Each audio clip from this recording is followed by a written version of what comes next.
کی اس تقریب میں جلوہ فرما پیر مرشد اور ولایات و سلطنتوں معرفت کے وارثان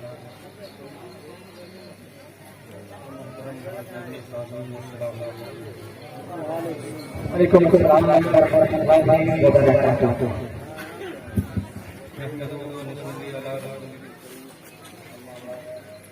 اعوذ باللہ من الشیطان الرجیم بسم اللہ الرحمن الرحیم.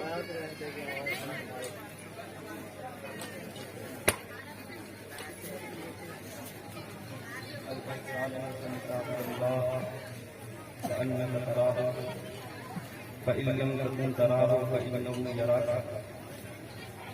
صدق الله العظيم. بنشرك يا الله سیدنا شفیعنا مولانا رضی اللہ عنہ.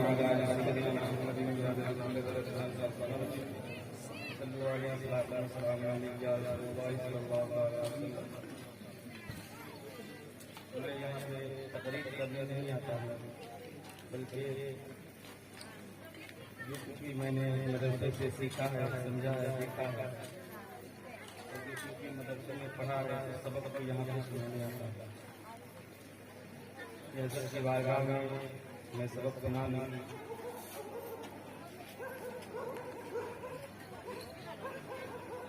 اس جلد سے میں آتا ہوں اور میرے لیے یہ بات انتہائی ہے اعجاز کا باعث ہے کہ میں اپنی پیر مرشد کی موجودگی میں آپ کو کی سارے پہ حاصل کر رہا ہوں.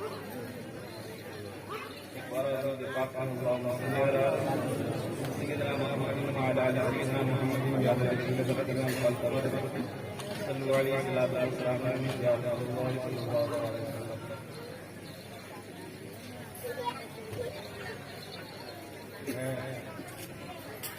بہت جگہ تقریر کرتا ہوں تقریر ہی کرتا رہتا ہوں مگر یہاں پر میری حالت بہت خراب ہو جاتی ہے. اس لیے یہ ادب کی جگہ ہے اور یہاں پہ ادب سے رہنا پڑتا ہے کیونکہ پیر مرشد جلوہ فرما ہے. میں کھاتا ہوا مائک کرا ہوتا ہوں اور ابھی بھی میرے بدن میں کپاہٹ ہے. ایک بار اور پاک پاک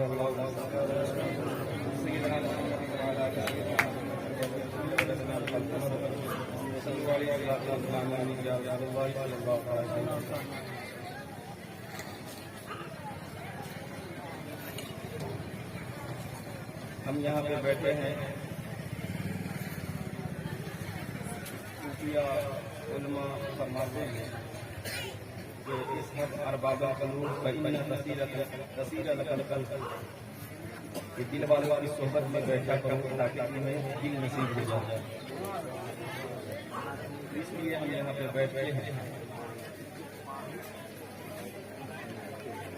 ہمارا من اکیلے میں نہیں لگتا, ہمیں گپے لگانے کے لوگ چاہیے, مگر صوفیہ فرماتے ہیں کہ جس بندے کا دل اکیلے میں نہ لگے سمجھ جاؤ اس کے پاس دل ہے نہیں. اگر دل نہیں ہے تو پھر بتایا دل کہاں ملتا ہے. فرمایا کہ دل والوں کی خدمت میں بیٹھا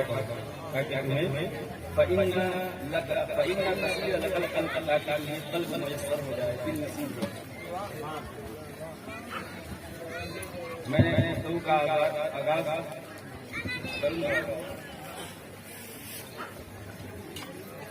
اس سے پہلے میں بتا دوں کہ ہم جو بھی تقریر کرتے ہیں, جو بھی کچھ باتیں بتاتے ہیں اولیاء کرام سے متعلق ان کے واقعات, ان کی کرامتیں, ان کی سوانح حیات, جو کچھ بھی ہم بیان کرتے ہیں اس سے ہم مطمئن ہوتے ہیں. مگر آپ کو پتا ہے کہ یہ فتنوں کا دور ہے. اس دور میں کالجز میں پڑھنے والے نوجوان, یونیورسٹیز میں پڑھنے والے, اسکول میں پڑھنے والے نوجوان, ان کا ذہن منتشر رہتا ہے. وہ یہ سمجھتے ہیں کہ تصوف, سلاسل, طریقت, یہ ساری چیزیں خرافات ہے, معاذ اللہ ساری چیزیں. ان کے ذہن میں یہ مغالطہ ہے، کیونکہ وہ کبھی کسی دل والے کی صحبت انہوں نے اختیار نہیں کی، تو انہیں پتا ہی نہیں ہے کہ صوفی کہتے کسے ہیں، پیر کا مقام ہوتا کیا ہے۔ تو جتنے ہمارے نوجوان ہیں، کالج میں پڑھنے والے، اسکول میں پڑھنے والے نوجوان نسل کا ذہن منتشر رہتا ہے، یہ ہوتا کیا ہے؟ شاید ان کو یہ مغالطہ ہوتا ہے، یہ ساری چیزیں خارج الاسلام میں، اور ہمارے اسٹیج پر اولیاء کرام کے واقعات یہ بیان کرتے ہیں، واقعات سن کر ہمارا دل تو مطمئن ہو جائے گا، کیونکہ ہم اولیاء کرام کے ماننے والے ہیں، مگر ان کا دماغ منتشر رہے گا۔ آج کی نوجوان نسل دلیل کے طور پر فقط قرآن و حدیث مانگتی ہے۔ یہ دور، اس دور کے نوجوان دلیل کے طور پر فقط قرآن و حدیث مانگتی ہے۔ اولیاء کرام کے واقعات پیش کرے، چاہے کوئی بھی ہو، کچھ بھی ہو، آپ واقعات، ہزار واقعات پیش کر دیں، وہ کہیں گے اولیاء کرام ہیں، صوفی ہیں، بزرگ ہیں، عزت ہے، احترام کرتے ہیں، مگر دلیل کے طور پر مجھے قرآن و حدیث چاہیے۔ آج یہ دور دلیل کے طور پر فقط قرآن و حدیث مانگتی ہے، فقط قرآن و حدیث مانگتی ہے۔ اس لیے میں گفتگو کا آغاز کر رہا ہوں قرآن و حدیث سے، اور کوشش کروں گا کہ قرآن و حدیث سے باہر کوئی کلام نہ کروں، کہ بنیاد مضبوط ہو جائے، تاکہ کوئی یہ نہ کہے کہ یہ لوگ فقط ذوق کی بنیاد پر کام کرتے ہیں اور یہاں دلیل وغیرہ کچھ نہیں۔ یہ جو ہم مرید ہوتے ہیں، سلسلہ میں داخل ہوتے ہیں، یہ مرید مرشد کی تلاش میں نکلتا ہے، ایک بندہ مرشد کی تلاش میں نکلتا ہے، کیا یہ قرآن سے کوئی دلیل ہے؟ آپ کو میں بتا دوں، واقعہ بڑا مشہور ہے، آپ کو پتا ہے حضرت موسیٰ علیہ السلام حضرت خضر علیہ السلام کی تلاش میں نکلے، مشہور واقعہ آپ نے رکھا ہوگا۔ اور خضر علیہ السلام، اکثر علماء کا رائے یہ ہے کہ وہ ولی ہے، وہ کیا ہے؟ ولی ہے۔ تو ایک نبی ہو کر کے ولی کی تلاش میں نکل رہا ہے، تو نبی کی تلاش، ایک نبی ہو کر کے ولی کی تلاش میں نکل رہا ہے، تو ولی کی تلاش میں نکلنا ولی کی تلاش میں نکلنا نبی کی سنت ہے۔ اب یہ قرآن ہے، یہ نہیں کسی بزرگ کا قول ہم نے پیش کر دیا، آپ رد کر دیا، تو بزرگ ہے، عزت کرتے ہیں، مگر ہم قرآن و حدیث، یہ قرآن ہے۔ اور حضرت خضر علیہ السلام سے ملاقات کہاں ہوتی ہے؟ وہ واقعہ میں نہیں بتاؤں گا، آپ نے سن رکھا ہوگا کہ جہاں مچھلی کو دوبارہ زندگی ملتی ہے، موسیٰ علیہ السلام کچھ پڑھتے ہیں، مچھلی کی نے کیا کیا، تو میں مفہوم بتا رہا ہوں۔ کتا جو خادم ہوتا ہے وہ کہتا ہے کہ حضور مچھلی کو فلاں جگہ زندہ ہو گئی تھی اور ندی میں چلی گئی، زندہ ہو گئی ندی میں چلی گئی۔ آپ نے فرمایا چلو، میں جس جگہ کی تلاش میں تھا وہ جگہ مجھے مل گئی، یہ موسیٰ علیہ السلام نے مفہوم بتا رہا ہوں۔ فرمایا میں جس جگہ کی تلاش میں تھا وہ جگہ مل گئی، یعنی مچھلی کو زندگی مل گئی۔ موسیٰ علیہ السلام نے کیا کہا؟ میں جس جگہ کی تلاش میں تھا وہ زندگی، وہ جگہ مل گئی۔ اور کس کی تلاش میں نکلے تھے؟ ایک ولی کی تلاش میں نکلے تھے۔ تو پتا چلا کہ جہاں موت اور زندگی ملتی ہے وہیں سے ولایت شروع ہوتی ہے، جہاں موت کو زندگی ملتی ہے وہیں سے ولایت کی ابتدا ہوتی ہے۔ مچھلی کو زندگی مل رہی ہے تو موسیٰ علیہ السلام سمجھ گئے یہی وہ ولی رہتا ہے، یہی وہ ولی رہتا ہے۔ امام الانبیاء، میرا مضمون، میرا عنوان یہ ہے کہ آج کا نوجوان یہ سمجھتا ہے کہ یہ تصوف ثلاثی طریقت معاذ اللہ یہ خارج الاسلام ہے، اس کا اصل اسلام سے کوئی تعلق نہیں۔ میں اصل اسلام بتانے جا رہا ہوں۔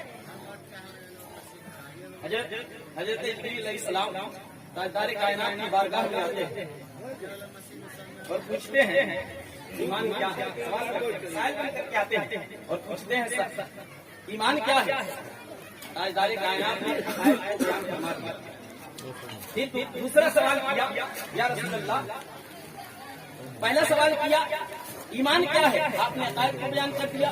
دوسرا سوال کیا اعمال کیا ہے, اعمال کیا ہے, آپ نے ارکان خمسہ بیان کر دیا.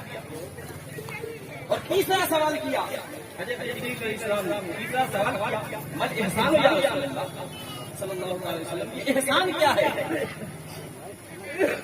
اب اس سے پتا چلا کہ بات اگر فقط ایمان سے بن جاتی ہے, ایمان. تین سوال کیا حضرت جبریل علیہ السلام نے کہ ایمان کیا ہے, اسلام کیا ہے اور احسان کیا ہے. احسان کیا ہے, اس سے پتا چلا کہ اصل اسلام تین ہے, یعنی اسلام کا کل یہ تین ہے, ایمان, اعمال یعنی اسلام اعمال اور احسان. اگر بات فقط اعمال سے بن جاتی, بات فقط اعمال سے بن جاتی تو ایمان کی ضرورت نہیں پڑتی, اور بات فقط ایمان سے بن جاتی تو اعمال کی ضرورت نہ پڑتی, اور بات فقط دونوں سے بن جاتی تو احسان کی ضرورت نہ پڑتی. اب احسان ہے کیا, اب احسان ہے کیا. اب سوال کیا حضرت جبریل علیہ السلام نے میں احسان یا رسول اللہ, آپ نے یہ نہیں فرمایا کہ جبریل یہ کیوں پوچھ رہے ہیں, پوچھ لیا ایمان کیا ہے, اعمال کیا ہے, میں نے بتا دیا, بات ختم ہو گئی. اگلا سوال کیوں کرتے ہیں, نہیں جواب دیا. تاجدار کائنات نے جواب دیا کہ الاحسان ان تعبد اللہ کانک تراہ فإن لم تکن تراہ فإنہ یراک. احسان یہ ہے, الاحسان ان تعبد اللہ, تو اللہ کی عبادت اس طرح سے کرے کہ انک تراہ, تم سے دیکھ رہا, اس طرح سے کرو عبادت, اس طرح سے کیا کرو کہ گویا تم رب دیکھ رہے ہیں, یعنی تم مجھے دیکھ رہے ہو, اس طرح سے عبادت. اب اس کے دو معنی ہیں. فرمایا الاحسان ان تعبد اللہ کانک تراہ, کانک تراہ گویا کہ تم رب کو دیکھ رہے ہو. ایک معنی عالمانہ ہے, ایک معنی عارفانہ ہے. اور یہ نہیں کہ عارفانہ ہم نے کر دیا اسی طریقے سے, نہیں, اس کو بھی صوفیاء نے, علماء نے اور فقہاء نے بیان کیا. ایک معنی یہ ہے, فرمایا الاحسان ان تعبد اللہ کانک تراہ, گویا کہ تم اسے دیکھ رہے ہو, اس طرح سے عبادت کرو. یہاں پہ کانا کا لفظ آیا ہے, کانا کا لفظ آیا ہے, عربی گرامر کی بات کرتے ہیں. کانک تراہ, اگر اس کانا کو کانا تانا مانا جائے تو مانا کچھ اور نکلے گا, اور کانا ناقصہ مانا جائے تو مانا کچھ اور نکلے گا. اگر کانا ناقصہ مانا جائے تو علماء بیان کرتے ہیں کہ کانک تراہ سے دیکھ رہے ہیں, یہی مانا نکلے گا کانک تراہ. اور اگر کانا ناقصہ مانا جائے تو یہی کا جملہ ختم, کیونکہ کانا ناقصہ جو ہے عربی گرامر کا قاعدہ ہے, کانا ناقصہ سے فاعل پہ جاتا ہے, اور کانک تراہ فإن لم تکن, اگر تم اسے نہ دیکھ سکو. اگلا جملہ کیا ہے, فإن لم تکن تراہ, اگر تم اسے نہ دیکھ سکے فإنہ یراک, وہ مجھے دیکھ رہا ہے. اس طرح سے بات کرو. اب دیکھیں فرمایا فإن لم تکن تراہ, فإن لم تکن تراہ, اگر تم اسے نہ دیکھ سکو, اگر تم اسے نہ دیکھ سکو. یہ عالمانہ معنی ہے. اور صوفیاء یہ کانا ناقصہ کا معنی ہے, کانا ناقصہ مراد دیتے ہیں, لیکن صوفیاء یہاں پہ کانا تامہ مراد دیتے ہیں, اور اس کا معنی یہ کرتے ہیں فإن لم تکن, یہاں پہ اگر تم نہ دیکھ تراہ تو پھر دیکھ, اگر تم اپنے آپ کو ختم کر دیا, اپنے آپ کو مٹا دیا, فإن لم تکن, اگر تو نہ رہے, اس کے اور تمہارے درمیان حجاب تو ہے, اگر تو نہ رہے تراہ, فإن لم تکن تراہ فإنہ یراک. امام الانبیاء کرام یہاں پہ بات ہو رہی تھی احسان, اسلام اور ایمان کی بات. احسان, اسلام اور ایمان کی بات, یہ یاد رکھیں. علم کی بحث, ایمان کی بحث, ایمان کی بحث جب علم میں بدلی تو علم العقائد بنا. بہت سنیے, ایمان کی بحث, ایمان کی بحث جب علم میں بدلی تو علم العقائد بنا, اور اعمال کی بحث جب علم میں بدلی تو علم الفقہ بنا, اور احسان کی بحث جب علم میں بدلی تو تصوف بنا. تو تصوف بنا. تو گویا ایمان، اسلام اور احسان یعنی تصور مشاہدہ، یہ تینوں کو ملاؤ تو اسلام کا کل وجود سمجھ میں آتا ہے. اسلام کا کل کیا ہے؟ ایمان، اسلام اور تصور. ایمان، اسلام اور تصور. تو میں نے بتایا کہ ایمان کی بحث جب علم میں بدلی تو علم العقائد بنا، اعمال کی بحث جب علم میں بدلی تو علم الفقہ بنا، اور تصور احسان کی بحث جب علم میں بدلی تو تصور بنا. تو جنہوں نے فقہ تمام کیا، جنہوں نے عقائد کو بیان کیا، لوگوں تک عقائد کو پہنچایا، وہ علماء اور متکلمین ہوئے. اور جنہوں نے فقہ کو، اصول کو، دین کو، اسلام کو لوگوں کے درمیان پھیلایا، وہ ائمہ مجتہدین ہوئے. جنہوں نے مسئلوں کو بتایا وہ ائمہ مجتہدین ہوئے. اور جنہوں نے تصور احسان دل کی کیفیتوں کی خیرات امتوں میں تقسیم کی، وہ اولیاء و صوفیاء. آج ہر بڑے طرح کیا جاتا ہے کہ یہ اولیاء اللہ کے بارے میں تم کہتے ہو کہ یہ سرا سے سورجیت دیکھتے ہیں، یہ سارے جگہ کا علم رکھتے ہیں، ان کے پاس وہ علم ہے، یہ علم ہے. تو یہ بتاؤ یہ تیل کا کھوج کس نے کیا؟ اگر سب کچھ دیکھتے ہیں تو تیل کا کھوج کس نے کیا؟ انہوں نے تو نہیں کیا. اب سادہ مسلمان یہ سن کر کے گھبرائے گا کہ نہیں گھبرائے گا؟ اگر سارے علم رکھتے ہیں تو پھر بلب کا ایجاد ایڈیشن نے کیوں کیا؟ اگر سارا علم اولیاء کرام کے پاس ہے تو پھر یہ تمام کام جو سائنسداں انجام دے رہے ہیں تو سائنسداں کی ضرورت کیوں پڑی؟ اب سادہ مسلمان ہے وہ گھبرائے گا کہ نہیں گھبرائے گا؟ اس کا ذہن کبھی وہ اولیاء کرام کی صحبت میں نہیں بیٹھا، کبھی اس نے علماء کرام کی بارگاہ میں رجوع نہیں کیا. اب اس کے یہاں یہ بات آتی ہے، وہ یوٹیوب پر، فیس بک پر کہیں سنتا ہے کہ اگر تمہارے اولیاء کرام کے پاس سارے علوم ہیں تو پھر بلب کا ایڈیشن کیوں کر رہا ہے؟ پیٹرول کا کھوج کوئی اور کیوں کر رہا ہے؟ یہ سوال بنتا ہے یا نہیں بنتا؟ لیکن یہ یاد رکھیں اولیاء اور صوفیاء کو اس لیے نہیں بھیجا گیا کہ وہ بلب کا ایجاد ہے. ان کا سبجیکٹ الگ ہے، جس طرح سے علماء کا سبجیکٹ الگ ہے کہ وہ فقہ کو پڑھائے، اصول کو پڑھائے، نحو کو پڑھائے، صرف کو پڑھائے، علم المعانی کو پڑھائے، اصول کو پڑھائے، فقہ کو پڑھائے. یہ تمام علوم کو جو ہے لوگوں میں تقسیم کرے، لوگوں کو دے، لوگوں کے یہاں جو ہے پھیلائے. علماء کا جس طرح سے الگ سبجیکٹ ہے، صوفیاء کا بھی الگ سبجیکٹ ہے. صوفیاء اس لیے نہیں آتے کہ یہ تمام کام آپ کو بتایا ہے، ان کا سبجیکٹ الگ ہے. امام الانبیاء غلام اب دیکھیں دنیا میں 4 مذاہب ہیں، حنبلی، شافعی، مالکی، حنفی. امام اعظم سب سے بڑے امام جن کے در سے شریعت نکلتی ہے، شریعت نکلتی ہے، جن کے نام پر مذہب بنا ہے، جن کے نام پر مذہب بنا ہے اور جس مذہب کو ہم فالو کرتے ہیں، مانا بھی ہے. اب امام اعظم سے ذرا پوچھیے، جب آپ امام اعظم کی سوانح حیات کا مطالعہ کریں گے، ان کے بارے میں پڑھیں گے، اسٹڈی کریں گے، تو آپ کو معلوم ہوگا ان کے اساتذہ میں ایک استاد کا نام بہلول دانا بھی آتا ہے. بہلول دانا بھی آتا ہے. اب سوال پیدا ہوا ہے وہ بہلول دانا جزو ان سے کیا سیکھنے جاتے تھے، کون سا علم لینے جاتے تھے؟ امام اعظم کے پاس کون سا علم نہیں تھا؟ 900 پڑھنے جاتے تھے. بہلول دانا کی بات کیا پڑھنے جاتے تھے؟ کون سا علم لینے جاتے تھے؟ وہ تو سارے علوم کے ماہر تھے، وہ تو امام اعظم تھے. اس وقت ان سے بڑا امام دنیا میں نہیں تھا. تو پھر وہ جو ہے بہلول دانا ایک مجذوب کی بارگاہ میں کیوں جاتے تھے؟ وہ گھروتے بنانے والا انسان، وہ گھروتے بنانے والا انسان اس کی بارگاہ میں کیا لینے جاتے تھے؟ ذرا امام اعظم سے تو پوچھے. شریعت کے امام ہے، تمام علوم کے ماہر ہے، تمام علوم کے اندر ہے، سارے علوم کے باوجود بھی بہلول دانا کے قدموں میں بیٹھے ہوئے نظر آتے ہیں. پوچھیے ذرا امام اعظم سے. سوال ہے امام اعظم آپ علم دنیا آپ کے تحلیل سے علم کی خیرات آتی ہے اور آپ جو ہے بہلول کے قدموں میں بیٹھے. معاملہ کیا ہے؟ آپ فرماتے ہیں جان دنیا میری تحلیل پر علم لینے آتی ہے، دنیا میری تحلیل پر شریعت سیکھنے آتی ہے اور میں شریعت والے کا حال امام الانبیاء. اسی طرح آپ دیکھیں اب حنفیوں وہ لوگ اپنے آپ کو حنفی کہتے ہیں اور شریعت کی رٹ لگانے والے اور امام اعظم کو ماننے والے اگر اپنے امام کو حال ملاحظہ کرو کہ تمام علوم ہونے کے باوجود بھی